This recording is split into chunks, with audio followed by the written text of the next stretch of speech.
क्या आप जानती हैं कि हर बेकायदा माहवारी पीसीओएस नहीं होती? क्या आपके पीरियड्स कभी जल्दी आ जाते हैं और कभी बहुत देर से आते हैं और बाज़ औक़ात बहुत ज्यादा ब्लीडिंग होती है और बाज़ औक़ात बिल्कुल ना होने के बराबर ब्लीडिंग होती है। और सबसे अहम सवाल कि क्या हार्मोन्स को बगैर हैवी मेडिसिन कुदरती और महफूज तरीके से बैलेंस किया जा सकता है? अगर आप इन सवालों के जवाब जानना चाहती हैं तो ये वीडियो आखिर तक जरूर देखें, क्योंकि आज हम बात करेंगे कि हार्मोनल बैलेंस क्या है, पीसीओएस के अलावा माहवारी बेकायदा क्यों होती है यानी खराब क्यों हो जाती है, और होम्योपैथी कैसे रूट ऑफ काज पर काम करती है, और वो प्रैक्टिकल टिप्स जो आप आज से फॉलो कर सकती हैं। मैं हूं डॉक्टर उस्मान अली। ये वीडियो खास तौर पर उन खवातीन के लिए जो समझदारी से इलाज चाहती हैं, सिर्फ वक्ती रिलीफ नहीं। सबसे पहले हमें यह समझना होगा कि नॉर्मल मेंस्ट्रुअल साइकिल क्या होती है। मेडिकल ज़बान में एक नॉर्मल साइकिल 21 से 35 दिन के दरमियान होती है। ब्लीडिंग 3 से 7 दिन तक, ना बहुत ज्यादा दर्द और ना एक्सट्रीम वीकनेस। एक अहम बात आपसे शेयर करता चलूं कि इस पूरे सिस्टम को कंट्रोल कौन करता है, इधर ये सवाल पैदा होता है। कुछ अहम हार्मोन्स हैं जो इस पूरे निजाम को एक तरतीब के साथ लेकर चलते हैं, जिनमें एस्ट्रोजन, प्रोजेस्टेरोन, LH यानी लुटिनाइजिंग हार्मोन्स, FSH यानी फॉलिकल स्टिमुलेटिंग हार्मोन्स। जब ये हार्मोन्स बैलेंस में होते हैं तो पीरियड रेगुलर होते हैं, और जब ये इम्बैलेंस हो जाते हैं तो फिर मसले शुरू हो जाते हैं। अब बात करते हैं वीडियो के सबसे अहम हिस्से की। ये बहुत बड़ा मिसकंसेप्शन है कि अगर पीरियड्स इर्रेगुलर हैं तो लाजमी पीसीओएस होगा।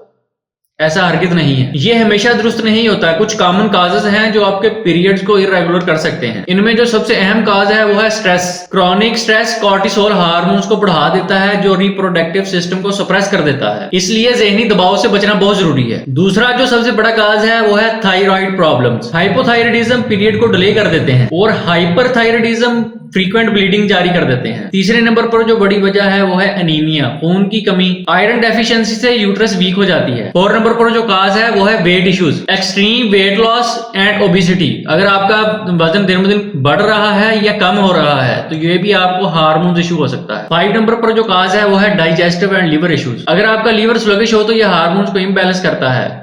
लिवर सही से डिटॉक्स मादों को डिटॉक्स नहीं कर पाता, जिससे आपको ये मसले शुरू हो जाते हैं। 6 नंबर पर जो काज है वो है एक्सेसिव मेडिसिन, पेन किलर्स और हार्मोनल पिल्स का बेजा इस्तेमाल विदाउट गाइडेंस। कोई भी मेडिसिन इस्तेमाल करने से पहले अपने किसी करीबी डॉक्टर से मशवरा जरूर किया करें। घर पर ही मेडिसिन खुद से इस्तेमाल ना किया करें। यहाँ समझने वाली बात यह है कि बीमारी की वजह यानी काज और रूट काज समझे बगैर इलाज करना खतरनाक हो सकता है। अगरचे अलामत एक जैसी हो सकती हैं, लेकिन मुख्तलिफ वजूहात के लिए मुख्तलिफ अदवायात की जरूरत होती है। तशखीस के बगैर अंधाधुंध इलाज से नुकसान का खतरा होता है। हर बीमारी के पीछे मुख्तलिफ अवामल होते हैं। जब तक असल बीमारी काज का इल्म ना हो, इलाज तब्दील करना दुरुस्त नहीं। सही तशखीस माहिर डॉक्टर से मुआयना और टेस्ट जरूरी है। अब बात करते हैं होम्योपैथी फिलॉसफी यहाँ क्या कहती है। होम्योपैथी सिर्फ सिम्टम्स को नहीं देखती बल्कि पेशेंट एज अ होल, यानी हम देखते हैं physical symptoms, mental state, anxiety, depression, irritability, thermal sensitivity यानी गर्मी सर्दी, अगर आपका मर्ज गर्मी से बढ़ता हो या सर्दी से बढ़ता हो, appetite, sleep, craving. Homeopathy work करती है वाइटल फोर्स पर और सेल्फ हीलिंग मैकेनिज्म पर। ये मेडिसिन हार्मोन्स को फोर्स नहीं करती बल्कि